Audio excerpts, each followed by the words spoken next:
Welcome to Valhalla Conversations podcast. I'm your host, Becky Hill, otherwise known as Soul Chaser Becky, and I am a proud Viking geek.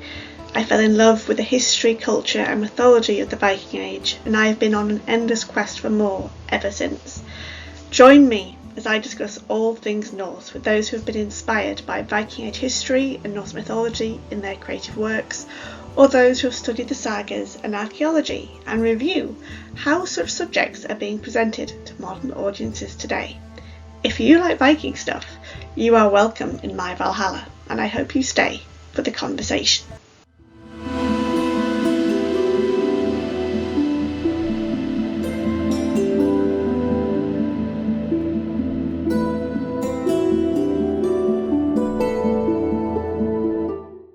Welcome everyone to the Valhalla Conversation podcast, episode 16, and this month I'm delighted to welcome a previous guest to the podcast. She joined us on our big panel where we reviewed the Ragnarok Netflix TV series, but I'm delighted to welcome back author Genevieve Gornichec. Welcome, Genevieve. Hello, thank you so much for having me back. The Ragnarok episode, it was so much fun, so I highly recommend anybody who hasn't watched or listened to that episode to go back and do it, because it was a great episode and a great show. Oh yes, absolutely. I second and third and fourth that version, absolutely. Because it was wonderful, and of course it was the first time we had you on. I've got to talk to you more personally, and that was just before your second book came out, which was The Weaver and the Witch Queen, if I'm not turning it into my virtual background. There it is in all its beautiful glory. I will have it popping up on the screen more graphically. It belongs in a Viking hall. But before that one, you also wrote The Witch's Heart. So I guess we'll start off with the first book first, because that makes sense. Now, to give a kind of a brief insight for readers, it follows your retelling of a character often overlooked and often forgotten in Norse mythology, although it's kind of an interesting blend of two characters, some would say, which is Angrboda, which was a giantess that Loki had an affair with and had his monstrous children with, of Hel, Fenrir and Jormungand, but also of an even older female character from the pantheon called Gullveig, otherwise known as the Golden Shining One. So I guess where did you begin when you first decided to tell the story of these two characters? So it was actually during a Norse mythology course at my university. I remember, like, very distinctly my professor saying something during one of our classes. Wouldn't it be fascinating if there was one big scary lady lurking behind all of the other big scary ladies in this mythology? And like, my brain just like turned on. I was like, ooh, wouldn't that be great? And wouldn't that be a great novel? And I ended up writing my term paper on this exact topic, like trying to connect Angrboda to like these other mysterious female figures. But I really couldn't have taken that past like a term paper, right? Like there's not a ton of evidence. It's just kind of a cool what if, but it would make a good book, right? So at the same time I was writing that term paper in November of 2011, I decided to do the silly little thing called NaNoWriMo, which to anybody who doesn't know, it's a writing challenge of sorts where writers from all around the world decide that we hate ourselves enough to try to write 50,000 words during the month of November. So I finished the first draft of The Witch's Heart in 3 weeks in November of 2011. Wow. Gosh, yep. I salute you. Thank you. Thanks. So what made you decide to pick the two characters of Angrboda and Gullveig and almost blend them into one identity? Because that's what emerges for those who read the book, and that's not hopefully spoiling it too much, in that she has one, you meet her in one identity and then you discover that actually she's got this older identity that even she is almost forgotten about. Right. So that also stems back from that day in class, because we were talking about all of the different female figures in Norse mythology who we sort of don't know anything about, but they have like these little attributes in common, right? So I ended up combining Angrboda with like a total of like 4 different figures. But like, you're right, Gullveig is the big one that I've combined her with. And granted, like there's Sorry about the jingling in the background if you could hear it. That is my cats. um, uh, there's a lot more evidence to suggest that Freya was Gulveig and not Angerboda. But again, it was a cool kind of like what if, right? So I just kind of went with it because I thought it would make a great story. Interesting. That is really interesting. I have read in the multiple non-fiction books I have read on the mythology that kind of like Freya has been associated with Gulveig because, of course, her ability with cedar magic, and I really quite Mhm. like that relationship that you explore, that connection. Although there is a definite relationship of sorts, not Yes. an amicable one, as you Right. said. Right. But there's a complex relationship between these two female figures and their power, because of Yes. course they all seem to eventually get drawn towards Odin, because of course Odin is the power hungry god. Not that many people in modern society recognize him as such, but he just wants to know everything, wants to Hmm. be able to do everything, including what the women do, because cedar magic, as we both know, is a feminine art form of talent and quality and prophecy and that kind of thing. So how much research did you go into? Did you go into a big deep dive into either of these characters, or did you just kind of skim the surface and then take bits? It was really based like on the Eddas. I purposely avoided reading any sort of fiction about Norse mythology or Mm. any sort of retellings besides Kevin Crossley Holland's retelling, which remains Mm-hmm. my favorite. And I just didn't want to be influenced by anybody else's ideas because and you probably are very familiar with Mm. this, but there's a lot of Norse inspired novels out there, including my own, that do Mm-hmm. take some liberties. And I didn't want to like accidentally, kind of like absorb somebody else's idea and use it in my own stuff because I wanted to be able to trace everything that I was doing back to the Eddas and say, Mm-hmm. here is why I made this decision. Here's why I made that decision. So yeah, my research basically was kind of the Eddas. And then once The Witch's Heart sold to Penguin Random House in the US and Titan Books in the UK, and it was, about to be published, and I had to revise. That's when I kind of did like a deeper dive, like looking up like different scholarly articles, rereading the Eddas, and really just trying to like get my ducks in a row. Some of the ducks would not stay in the row, but yeah, it's no easy Mm-hmm. task revising something that you wrote 10 years prior. Well, it's come out as a really truly wonderful book, and I think Thank you. it's brilliant that it started off with that what if moment, because I think that's the only way we can really get deeper into these characters and their origin. Because as you say, we there's little bits of them. We don't have the full picture by any means, and it's one thing I keep coming across again and again in my research, especially with female figures from the pantheon, both as the goddesses, but of course the giantesses like Angrboda, the great Volva of all, which is called like Hade, even kind of like the prophetess, the Volva that tells Odin about how everything's going to end in fire and Yes. doom and Ragnarok and things. Like, we don't know how she became who she was. We've got no Right. backstory. Whereas all the male gods just have like all these like great adventures. There's not Right. much for the women. Right. I think I actually combined Angrboda with 6 characters. Now that you mention it, like because I wasn't counting the Seeress from the Yes, there is Seeress a of bit. Prophecy Yes, you're right now. and I've and the remembered Seeress it. and the Seeress from Baldur's Dreams. So I combined her with Mm. Gulveig, Hade, Hirokin, uh, Hidla, and the Seeress and the other Seeress. So yes, combined her with 6. Mm. So she's 7 women in one. But if my argument at the time was, Odin has all Mm. these different names. Why can't a woman have all these different names? That is a really, really good point. That is a very good point.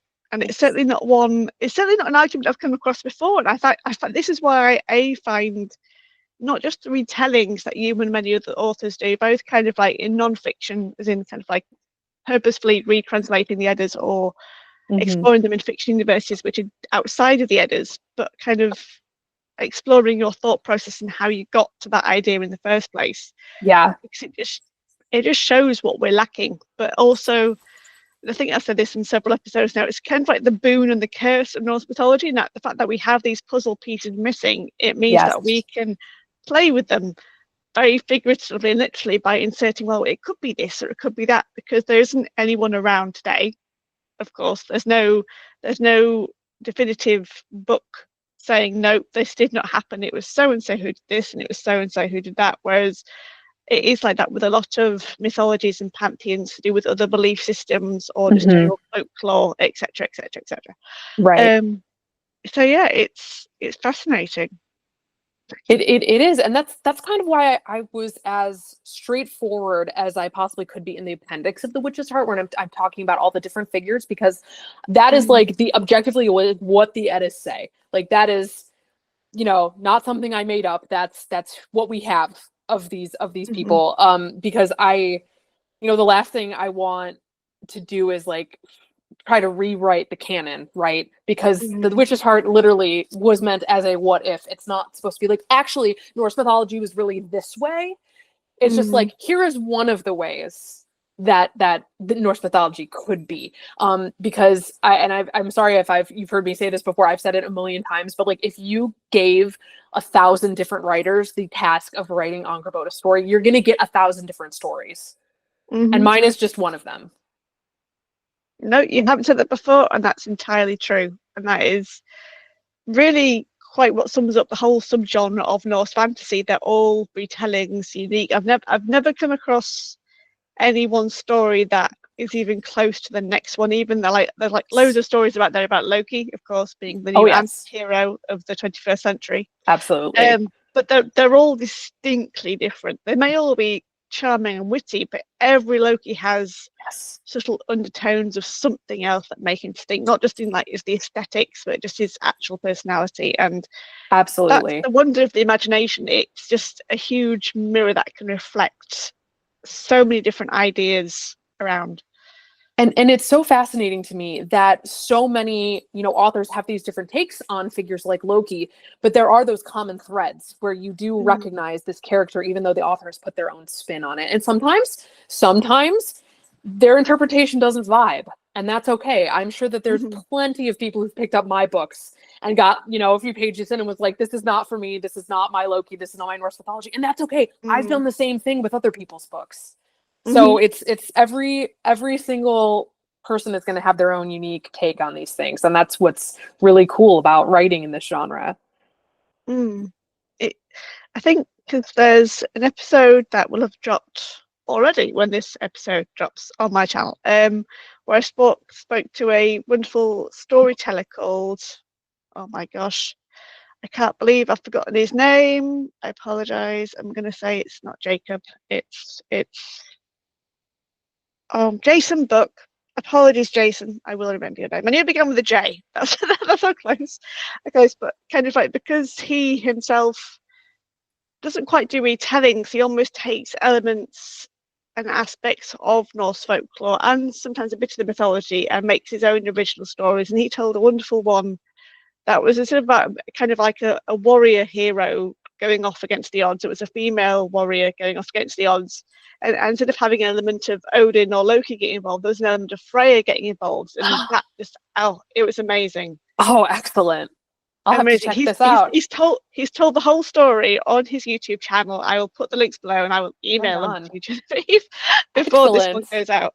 It's in 2 parts, but yeah, it was really wonderfully told. And I thought that's just so inspired to hear anyone tell a new story about Freya. But that felt so fitting and fantastic.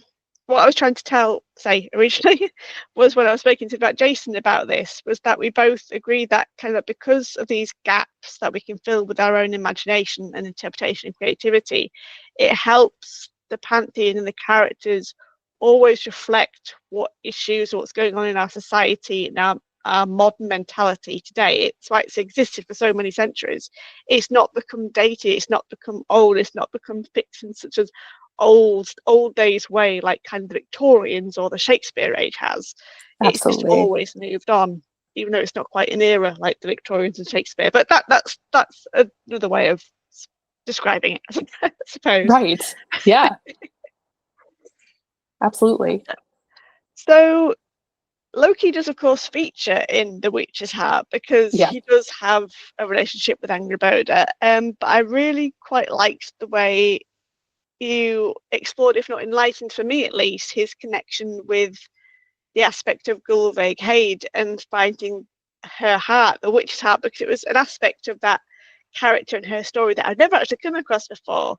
So only kind of like when I did later, it's like, oh yeah, he does actually mention he finds a heart. I'm like, oh, that's actually it's such a strange narrative element to have existed for so long, just out on its own with no wider context. And so I really liked how you explored that in this narrative as well. Thank you.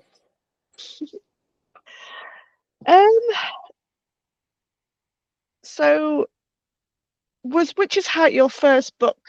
I'm guessing so. It was not the first book that I wrote. Ah. It was the third book that third or fourth? Third. I think it was the third book that I ever wrote. When I was in high school and my first few years at university, I was working on a vampire series. We're talking, this was like 2008 to 2011. Okay. No, I started that in 2006. So it was the heyday of vampires, right? One of the, hopefully they're coming back.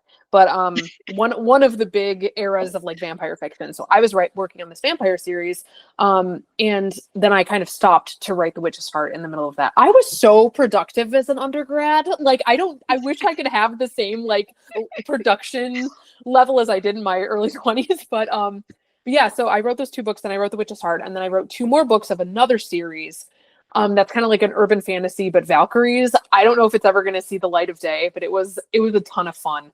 And I might go back to work on that one day. Genevieve, I would buy them. Anything with Valkyries gets my money because that's my catnip in Norse mythology.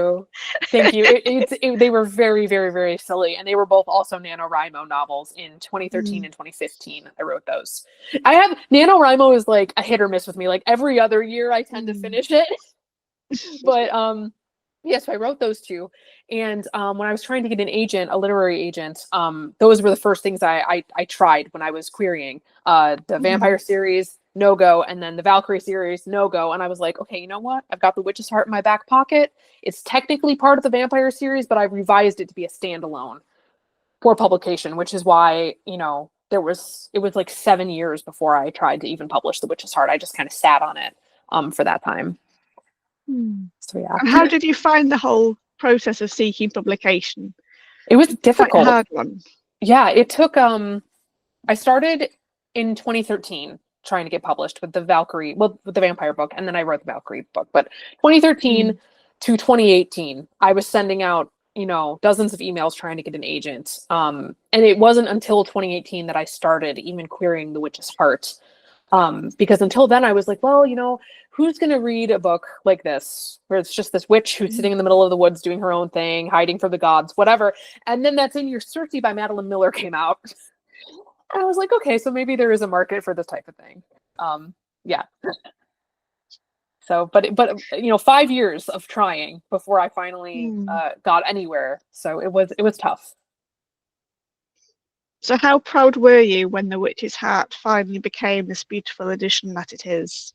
I was pretty proud. But it was you know, I was also pretty young when I wrote it. So like the first half of the book has stayed pretty much the same since 2011, whereas the second half has undergone major revisions.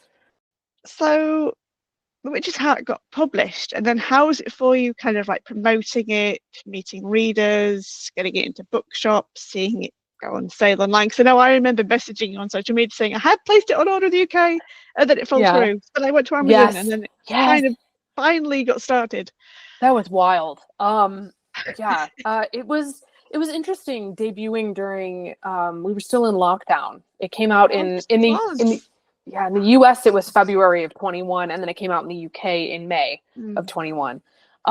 So a lot of my stuff was virtual. Like my launch party was virtual, all my talks were virtual. I did a bunch of podcasts recordings because virtual. And it was so much different than the Weaver and the Witch Queen promotion. But it was a lot of fun. It was so much fun to see how many people were touched by this story that I had kept to myself at that point for 10 years. I'm still like overwhelmed by the reception to this book. Like I never would have guessed that this book that I wrote at university would have so many people who love it. I feel very fortunate and grateful. Oh, well, I'm so pleased it has pulled off for you, because I personally went through English studies with creative writing, having the same dream of getting a book published through my university or after university. But procrastination is my greatest nemesis. And without Yes, someone giving me same. deadlines, I will just say, oh, I'll do it tomorrow. Oh, I'll do it tomorrow. Uh-huh. Oh, look, I'll Uh-huh. finish this book. I'll just finish this chapter up here. Oh, I'll Hmm. read a comic up here. Oh. And then eventually I just thought, you know what? I just can't. I lost any connection I had with the writing that I did during that time. And a lot of it was Norse-based. Nearly all my poems, Oh, I had to do wow. poetry, which was terrible poetry, because I forced rhyme because I can't not rhyme. A Yeah. lot of that was Norse based. There was one short story I did in my first year, which was about a Valkyrie, and that kick-started what started and fluttered and eventually halted as an attempt to do a Valkyrie not novel. She got as far as Scarborough geographically in the book, and then I stopped because I was like, I don't know how to make you fly. I don't know how to do it. So I sympathise and empathise a lot with the struggles you face, but I also really salute you for the effort that you did, the passion that you kept with, especially National Novel Writing Month. It wasn't around when I was doing my degree. Plus, I don't know if I would have actually had the patience or stamina to do it, because life, video games, films, it was just, I And then get having a easily kiddo, distracted. Oh that yes, well that that too. definitely came along. Strangely enough, my passions have just morphed into other things, because after kind of like, I've always been a reader, hence why we're talking about your wonderful books. Reading has kept maintained constantly, but I went from writing creatively, then into cosplay, and then I'm now doing podcasting. So here we are. Awesome. That's great. And at all points I've tried to do something Norse, apart from in the cosplay. I couldn't quite find the costume to do that was suitable for a beginner, basically. Viking reenactment. It's basically Well, we Viking will get cosplay. onto that on that topic, because I know from your social media activity and of course on your website and newsletters that you do go to Viking festivals. So please tell us about how you got into all that, because you do go in the full costume and gear, do you not? Yes. So I started doing Viking reenactment in 2014. I was at my local medieval and Renaissance fair, and I was walking around like in this Viking costume that I bought off the internet, Mm. and I ended up running into the local reenactment group, which I didn't even know this was a thing. I didn't know Viking reenactment was a thing in the first place, which is funny because I bought the outfit, so you would figure like there's a reason that people had the outfits, right?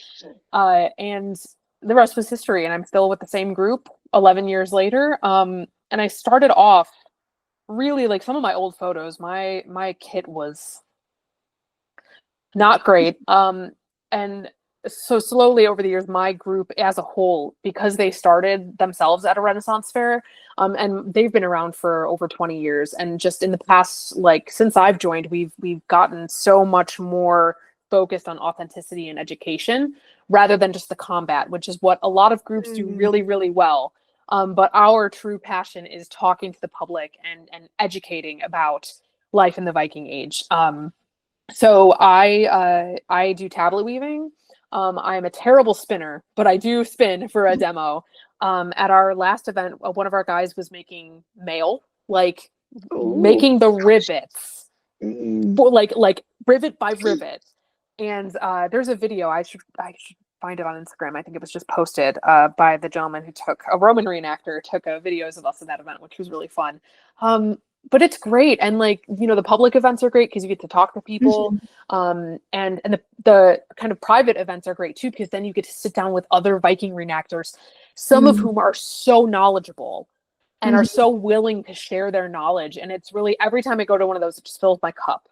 And what's really cool is that when I had written The Witch's Heart, I knew a lot about the myths and the sagas and all of that stuff, but I didn't know a lot about like material culture and daily life. So digging into the archaeological finds and stuff like that really helped me go back when I was revising Witch's Heart for publication and kind of like throwing in more little like things to make the world feel more tangible and real.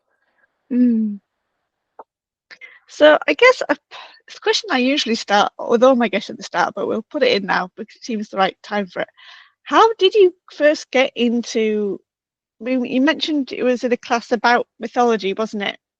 So was that what first drew you into the kind of like the whole big spherical of Viking Norse stuff? Was it the mythology first and then the history? So it was the language first, weirdly enough. Ah, In 2010, the autumn of 2010, I had the privilege of spending a semester in Uppsala, Sweden, going to school, studying abroad. And while I was there, I thought, might as well get a Scandinavian studies minor when I go back home, right? So the whole reason I chose to study in Sweden is because my grandfather is from Stockholm. So I was like, I have family and friends over there. So I had never left the United States before, so it was my first time abroad. And so I checked the course catalog back at my university back here in the States, and there were like 2 classes offered in the Scandinavian department that semester, and one of them was Old Norse language. And after the first class, I was like, I am hooked. I forgot how weird wow. this stuff is. Like, I'd read Norse mythology as a kid, but like, never the Eddas, never the original sources. And here we were translating the story of Loki giving birth to a horse. And I was like, this is amazing. And that was really my gateway to it. So it was Old Norse, and then I in that fall, the autumn, I took the mythology course, and then in the spring or the winter quarter, I took the Icelandic sagas as a course, Wow. all with the same professor who's amazing, and it's her fault that I'm like this, and she knows it. Yeah, it was my gateway to all Uh, of the stuff. Really was through academia, but specifically through the Old Norse language. but it's also interesting to learn that you do generally have family then, family connections back to Scandinavia as well. Is it Yeah, on your and mother's side or your father's side, if you don't mind me asking? oh, it's on my mother's side. So my grandfather immigrated to the United States from Stockholm in the 50s, Mm-hmm. and he since found out after I was even over there that he had like family that he didn't even know about. So I've gotten to know them, and I made some friends over there before I even went over and this is going to age me, through a Star Trek live journal community. I met 2 of my best friends in Sweden through a Star Trek live journal community. Um, so yeah, and I speak the language a little bit, but everyone over there is so good at English that I rarely get a chance to use it, Mm. unfortunately. Oh, because I know, I think I'm pretty sure it was you. I was when I was going to Norway for my debut in the sitcom Composing last year. We Yes. discovered that you were going to be nearly around the same time. We were Yes. looking at you staying over, but it was those Yes. cats that they needed you back home. Yes, it So was I the let you go back cats. to your cats. Yes, and Don't also worry, I forgive I'm them. actually, thank you. I am also really glad that that didn't work out, honestly, because while I in Mm, my last few days in Norway, I did get COVID, and I was very, very ill yes. my last few days, and I worry. I'm glad that I didn't, get you sick, get anybody else sick. So it was fortunate, Ah, but we'll have to meet again some other time. we will. I Mhm. keep I keep getting emails from P&O Cruises, which is one of the main cruise lines around the UK, saying, "Oh, come on this Norwegian Fjord cruise." I'm like, I can't afford £899 per person. Oh, That's oh just to get on the no, boat. That's not even for the excursions or the food or anything else. oh no. Yes, I just need to win the lottery, but I don't play the lottery, so that's never going to happen either. I understand. I'm right there with you. Oh, so do you go to reenactments more or less around your local area where you live, or do you travel a bit further afield for them? Have you ever been to biking festivals in Scandinavia or Norway like that? Not as a Viking. I've been to the Tønsberg Viking Festival, which is very cute. It's in Norway, just south of Oslo, on the western side of the fjord. And I do go to a bunch of festivals like I live in the Midwestern United States, and so there's a bunch of little festivals happening all around here that I go to. I would love to go to more festivals in Europe though. So one day, hopefully. You need to come over and join me for the Jorvik Biking Festival in February one year. Yes! You've The got dream. The dream. Oh, oh. If I had a spare room, I would happily put you up. I just can't afford the flight cost. I'm I afraid. completely understand. Totally understandable. Oh, well, one day we will make it happen one day One day. because I I am always there, often alone because I'm an independent Norse person, because not many people in my immediate family or friends, or even my mum friends, kind of like know anything about this as even a subject. Like one of my mum friends asked me, like, who is Thor and how do we know about him? And I was like, that's two really big questions there, and we're going to need to make a Right. TED talk. Just give me an hour. Yes. Oh my gosh. Like when I sat down to write the appendix for The Witch's Heart, I literally was sitting there and I was just like, who is Thor? How do I explain Thor from scratch? You know, like, ooh. So I get it. But it just shows how kind of like it's almost kind of like almost as like a to go Harry Potter-esque with a metaphor, for example, kind of like there's muggles and then there's wizards. There's people who know about this Norse stuff and the people who do not know about this Norse stuff. Yep. I mean, bless my mum, she's often been with me to the Orbit Viking Festival. She was the first person who went along through a lot to the finales. Then as I grew up, I just went on my own or made friends as they went. There was another podcaster from America that used to come over a couple of years before COVID, but he's sadly we lost touch and his podcast seems to have halted. So I don't know what's quite happened to him, but he used to be a regular companion of mine. But I know this year I brought her out to the finale event just before her 70th birthday. So even just as she's turning 70, she's still supporting me, even though she Aww. really kind of like get into it as much as I do. But she appreciates the experience and being part of me and my geeky life, really. That's great. So you've got The Witch's Heart under your belt, you've got reenactment now in your life, fulfilling that circle. So then the next book came along.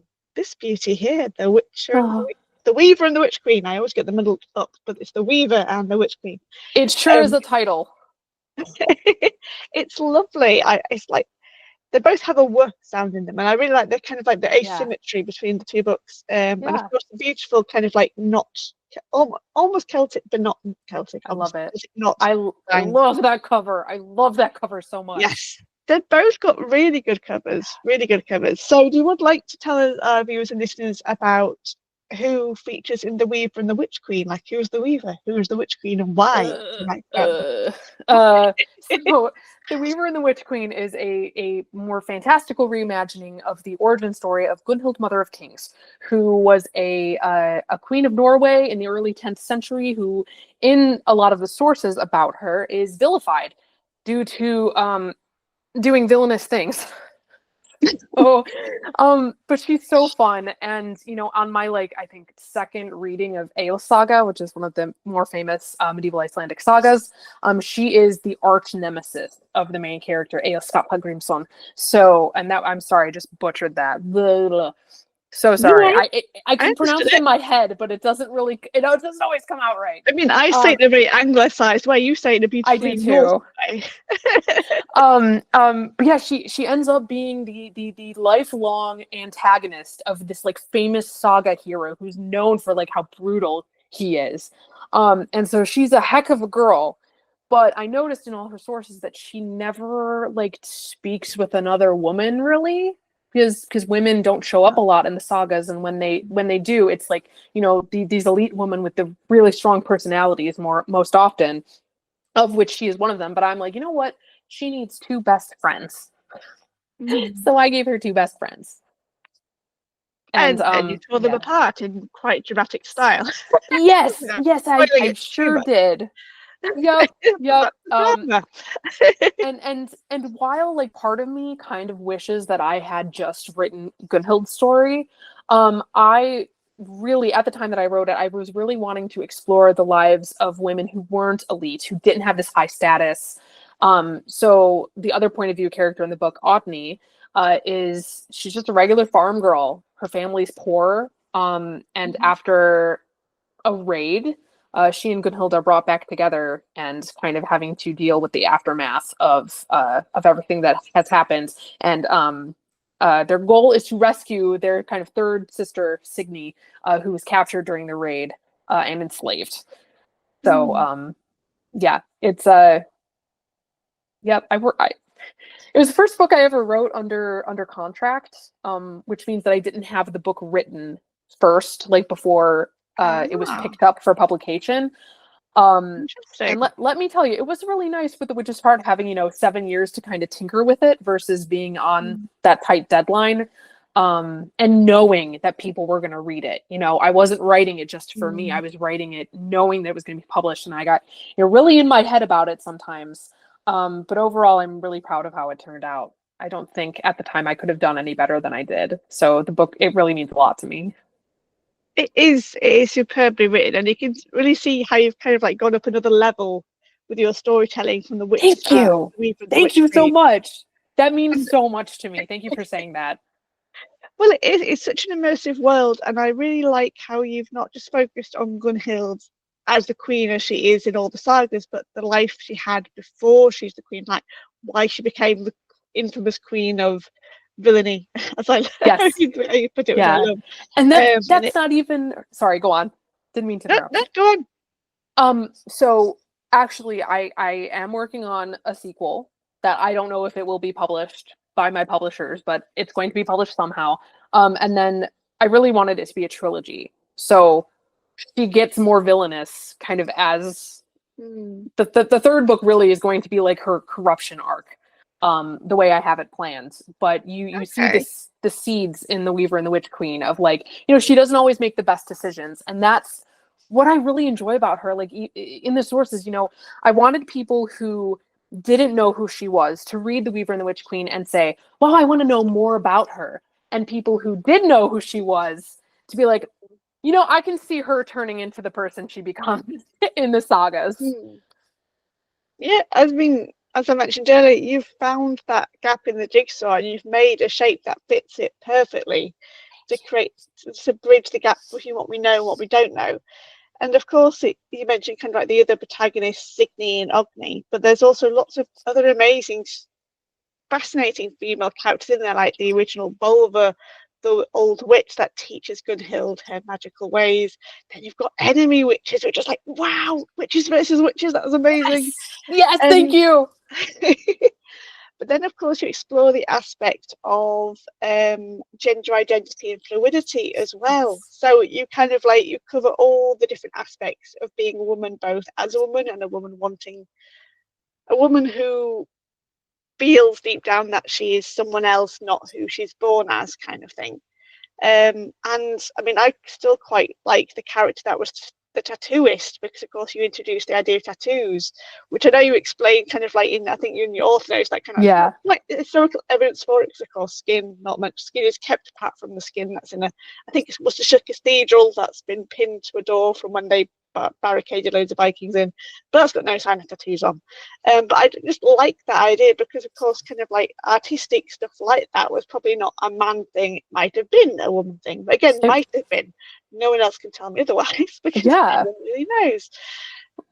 Like I really wanted to explore the different ways that women could have agency in the Viking Age, apart from being a warrior, which is something we hear about all the time, and that's amazing. I think it's wonderful that women today are so empowered by this idea of field maidens, but that's not all women did in the Viking Age. Like, that's not the only way they could be powerful and could determine their own fates, and that was the whole reasoning behind writing the book in the first place, is to say, you know, shield maidens are great.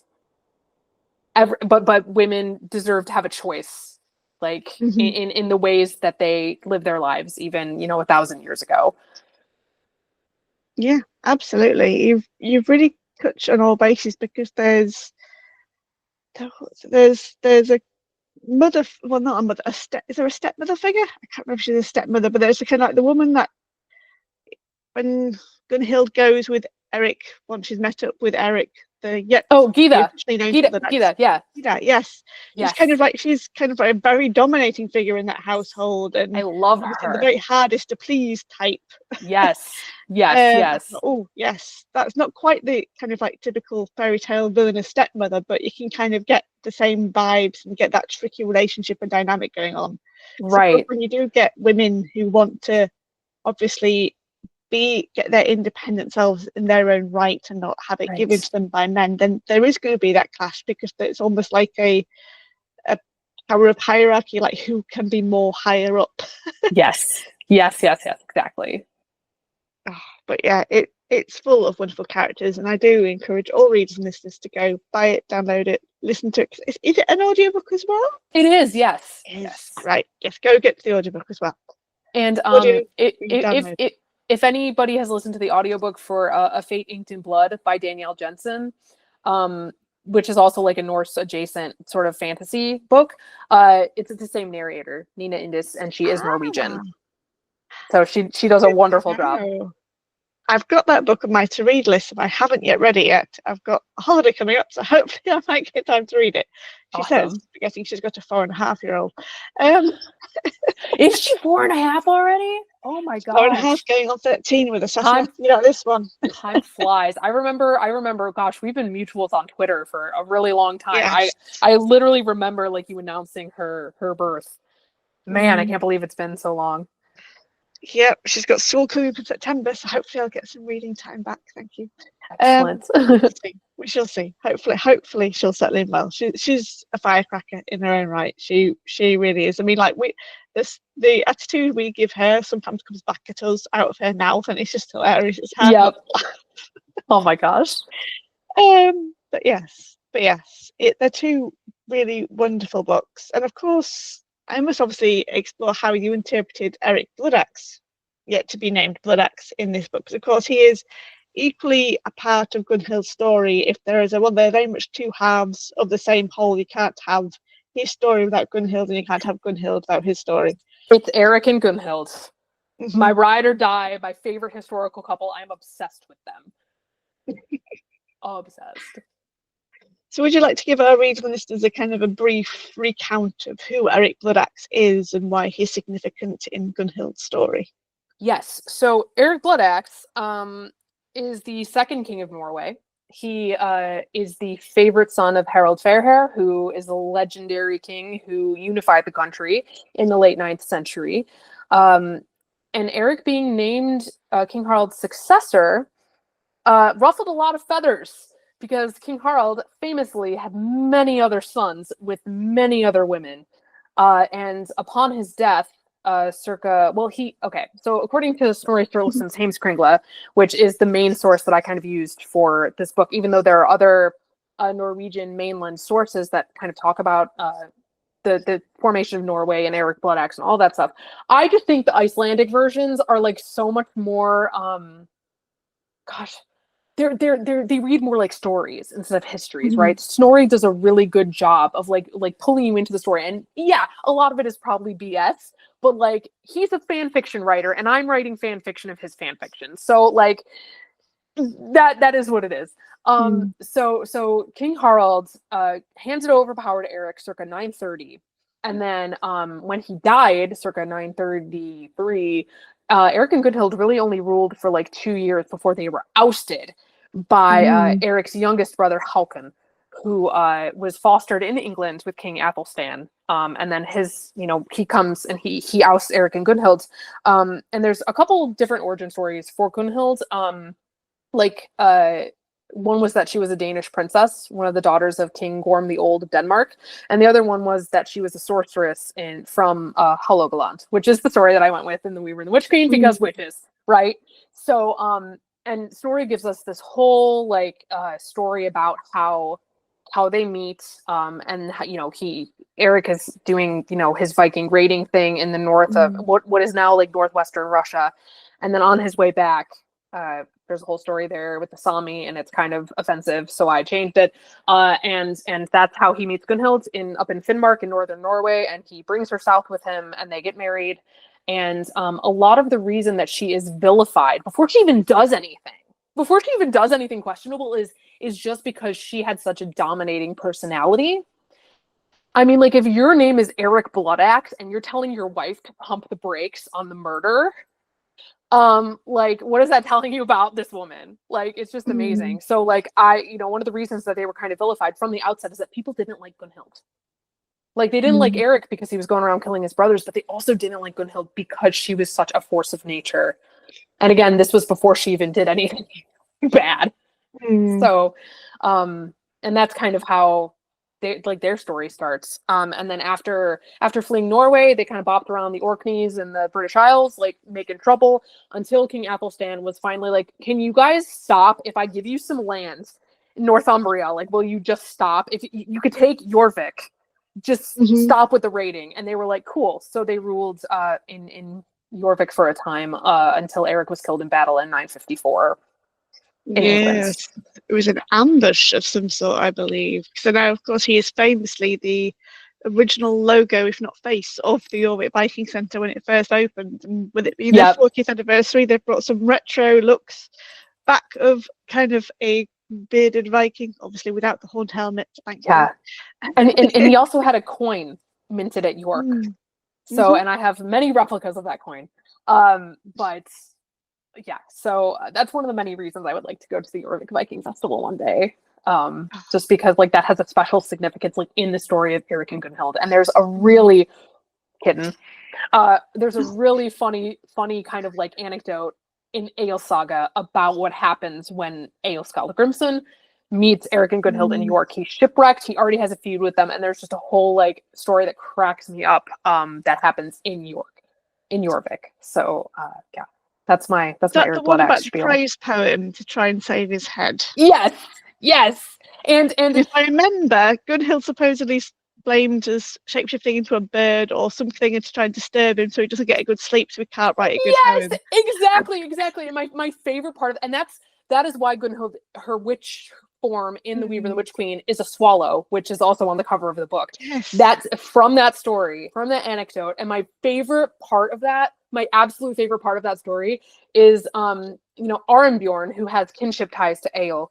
Arnbjorn, Eric's foster brother, who followed Eric and Gunhild after they left Norway, he walks in, he's like, Egil, like, how's the poem going, buddy? And Egil's like, it would be going better if this stupid bird wasn't like yapping at the window all night and breaking my concentration. And Arnbjorn like chases the bird away and sits out there all night so it doesn't come back. And like that just cracks me up because like I picture Arnbjorn just like chasing her away with the broom and then just being like, don't come back. It just cracks me up. The sagas are so like unintentionally funny sometimes, or maybe it was intentional. I don't know. Sorry, I'm rambling, but I love that story. No, it's absolutely all good. I ramble a lot myself. So do not worry. As long as it's Viking stuff, I'm happy to just sit and listen. It's all good. But yeah, there is a wonderful, rich, as you say, and we've touched on it a lot, history behind these two characters. And again, it's nice to come across historical fiction that touches on these kings and queens and princesses and of course women of Scandinavia, because there's loads of course historical fiction written about them, many kings and queens of England.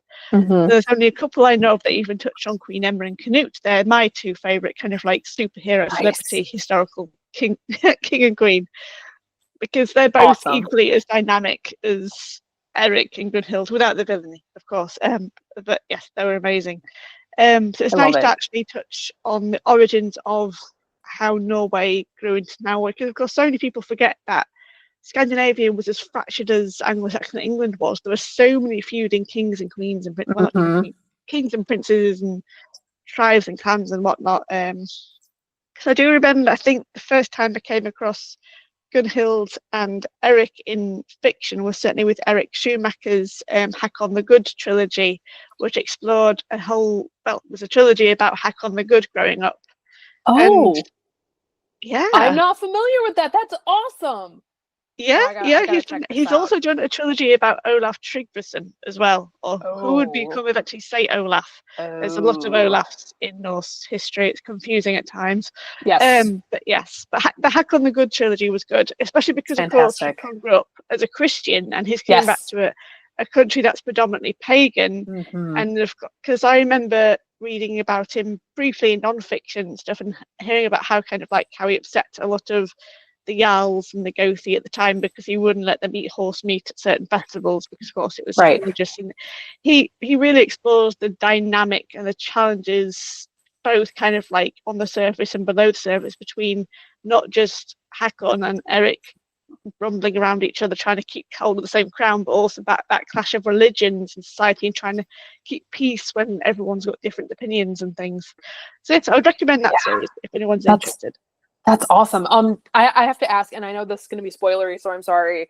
No worries. But does the trilogy end with Halcon getting, hit with an arrow? It does, yes. Oh, ouch! And for the record, that was it does end with his death because he does die from an injury from a battle. I don't think it is. I think it's to A do with spear, sorry. someone he wronged. Oh, well, in this case, it's an arrow injury, I think, and it like festers, and then that's what kills him. Or at least I think that's what I remember. right. It's been a while since I've read it. That tracks. I mentioned this because one of the villainous deeds attributed to Gunhild is magically guiding that weapon to hit Haukon on the battlefield, because the people that he's battling during the battle where he is injured or dies during his final battle are Gunhild's sons, who have allied with the Danes and are trying to take back over Norway. And so after Haukon dies, Eric and Gunhild's son, Harald Greycloak, becomes the king of Norway. So that's, oh man, I want to read this trilogy now. Oh, this is going on my TBR. Oh, I'm pleased I can even help with it, because quite often I don't have many people to talk to about all the many books I read. Yeah. I kind of read them, I blog them, and then I kind of wait until I come across another fan, basically. But yes, Excellent. there's lots. Lots indeed. I think I've got my reviews somewhere. I'll ping them to you on an email. But yes, definitely go look it up. So I guess there's just the hope that maybe this will become a trilogy of books. If you could write about any other Norse figure, historical or mythological, who do you think it would be? I have a whole host of story ideas that are just like percolating. And I don't know, I can't really answer that definitively. I will say that I did write an entire companion novel to The Witch's Heart that is about Sigyn, Loki's wife in Asgard. I don't know if that will ever see the light of day, but that is something that exists. And you know, I'm a third of the way into the sequel of The Weaver and the Witch Queen.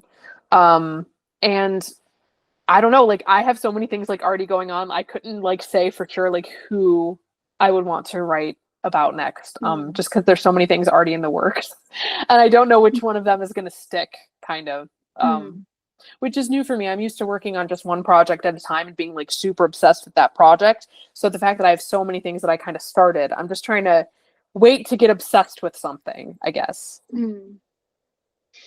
So are there any other books or authors that you might recommend to read some viewers listening if they want to learn more about these characters from history, Gunhild and of course Eric?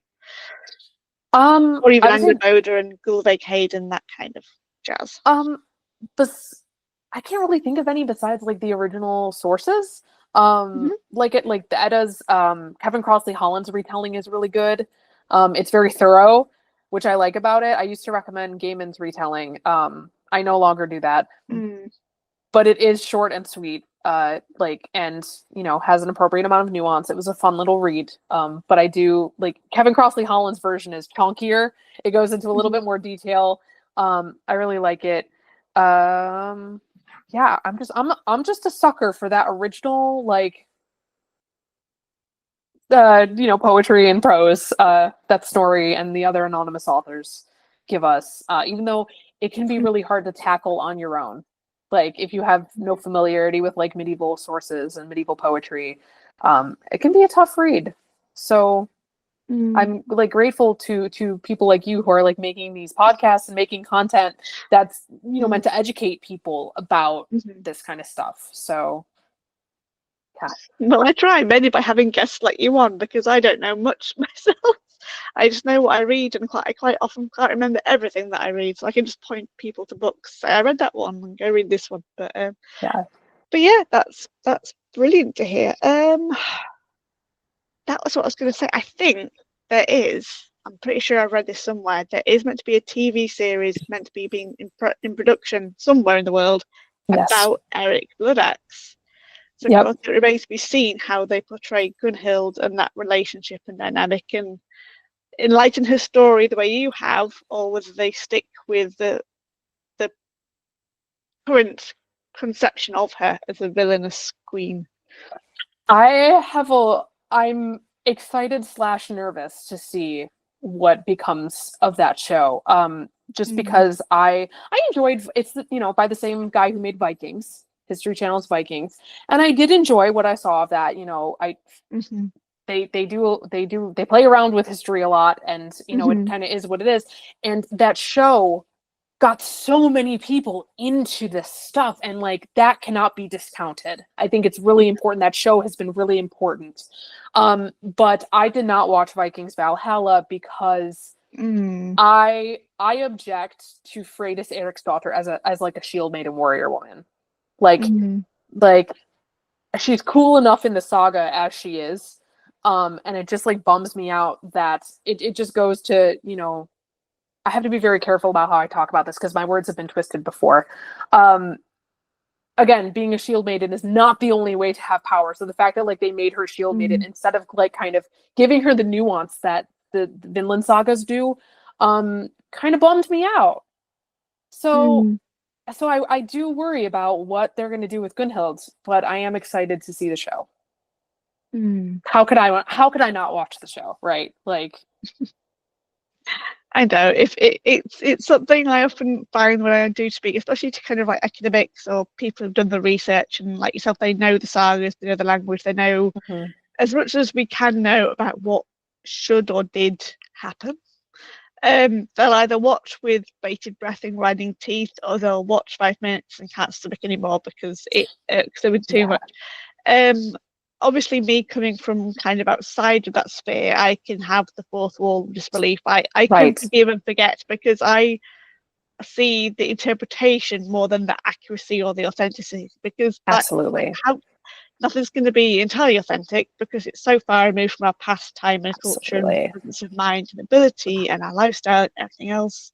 Right. I mean, gosh knows if Vikings were around today and they saw us all getting into cars, they would think we'd all be eaten by mechanical things, right? Call them Jotun or something, because it's just so alien, because it's just such a big vast time. And it's strange how we're always wanting to go, humanity as a whole is always wanting to go back to a time before, a time that is so far removed, right? Like even the Victorians did it with kind of like, of course, Wagner's Great Opera, most of all, even though that was classical mythology, it was a time kind of reflecting the changes of the time coming around then. But it's just really interesting how, because like as Britons, we're always wanting to go back to the Anglo-Saxon era. Kind of like every fantasy game is kind of like an Anglo-Saxon-esque period. I won't get into Viking games. That's a whole other podcast episode. Yes, I've already done. Awesome. And there's so many people I could talk to about it. But yeah, it's interesting. So of course I will keep an eye on it, and if I hear any more rumors about when it's coming out on what channels, because America probably will get it first, so I will let you know. Hopefully it'll be on Netflix and not on a Sky channel, which I don't have Sky. Or I think I do can't believe afford everything. I do believe Amazon is making it. So I might just have to buy a free month or something. That's what my sister does a lot. She just kind of like gives her many email address and gets a free month. Right. I'm when the show airs, I'm gonna go into it with an open mind because I can compartmentalize things. You know, people ask me a lot, like, what do you think of Marvel? Marvel's Thor and Loki are like so inaccurate. I'm like, Marvel's Thor and Loki are not trying to be mythology Thor and mythology Loki. Therefore, they are fine. They are a separate thing. Like, and I can enjoy that. I can watch it without my Norse mythology brain being on. And so I'm hoping for the same thing.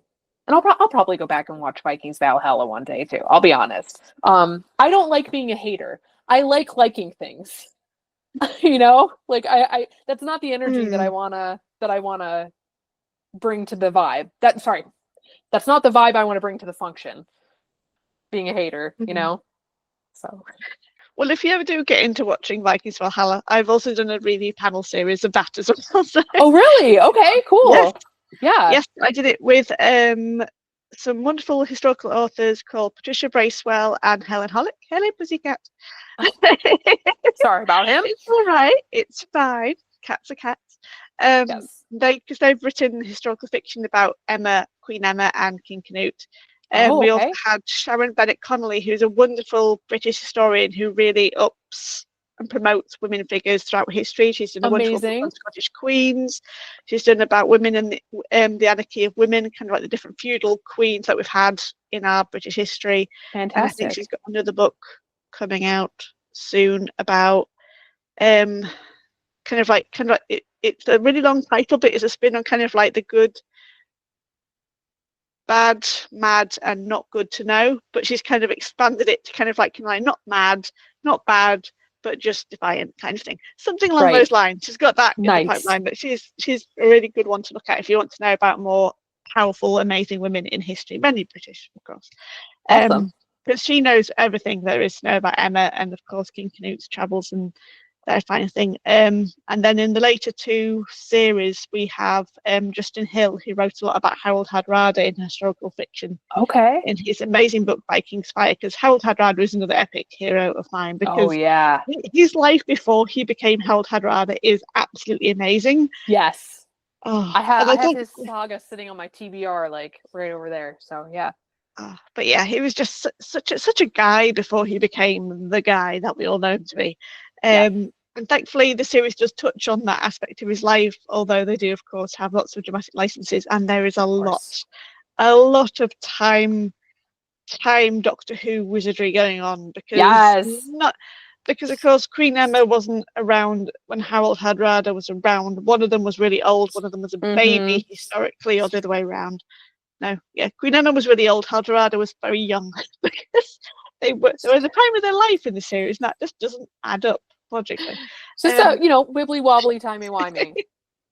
Yes, but it's they wanted to somehow touch on all these great figures in one era instead of two. I mean, and that's we say this a lot in the panel. They could have done a series on each of the figures and then made a huge omnibus edition more than try and compact it all. That's exactly what Vikings does, though. Like, it starts at Lindisfarne, it's 793, and then before you know it, a few years later, they're raiding Paris, which doesn't happen until like the mid 800s. So Ragnar would have been like 100 when he raided Paris, but they just kind of condensed everything for the sake of storytelling, and I cannot fault them for that. They're just wanting to tell a good story. I get that. History, if there's one thing that I've learned in all of my research for Weaver, it's that history is not always a good story. Sometimes it kind of sucks. Yep. And there's loads of boring parts where there's peace. Like a lot of Canute's reign was peaceful. Yep. He had no great big battles. Once he became king, that was it. He didn't, apart from sorting out some problems. I think it was in Norway where his brother ruled for a time before he died. He had to sort out that. So Emma rules in his stead. But I mean, they went off to meet the Pope in Constantinople. So not Constantinople, wrong. Her the Roman Emperor. Rome, even not Constantinople, Rome, further afield. Rebecca, get your geography straight. Sorry. But there's a lot of boring bits, and there's a lot of bits that are just really unsatisfying too. That's like, how do I spin this into like a satisfying ending for the readers of this book when in history it's not satisfying at all? Very good points. Well, it's been amazing talking to you, Genevieve, about everything and everything. I'm glad we've been kind of like remote social friends all this time, because we do connect on so many levels. Yes. For your books, absolutely love them.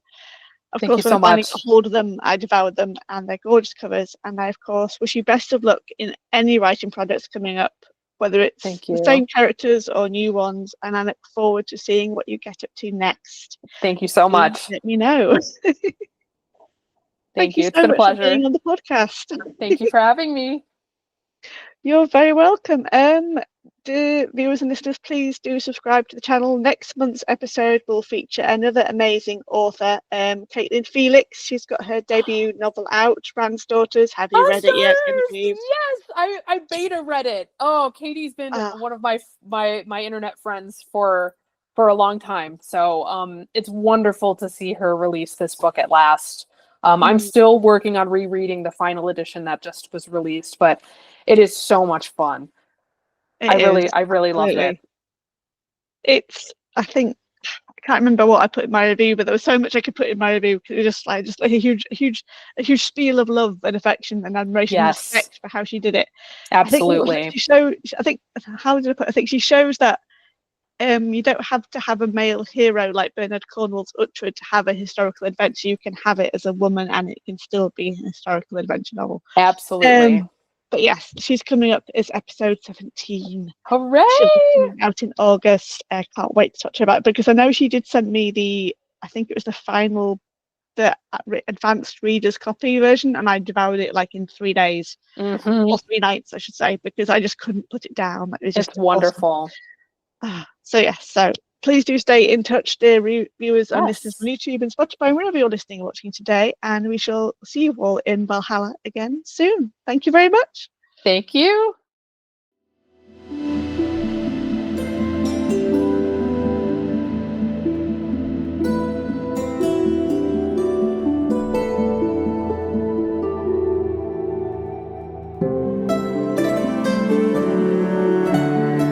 Thank you very much for listening to this episode. I hope you enjoyed the discussions between my special guests and myself. Please do check out the episode blurb for links to their works and websites. If you liked this episode, let me know by giving it a thumbs up. Let me know if you learned something new in the comments. And of course, click subscribe to Valhalla Conversations wherever you are listening or watching. This podcast can be watched on YouTube and YouTube Music, and it can also be listened to on Spotify, Amazon Music, Podcast Intex, and on rss.com. We hope you can join us in Valhalla again soon for more conversations.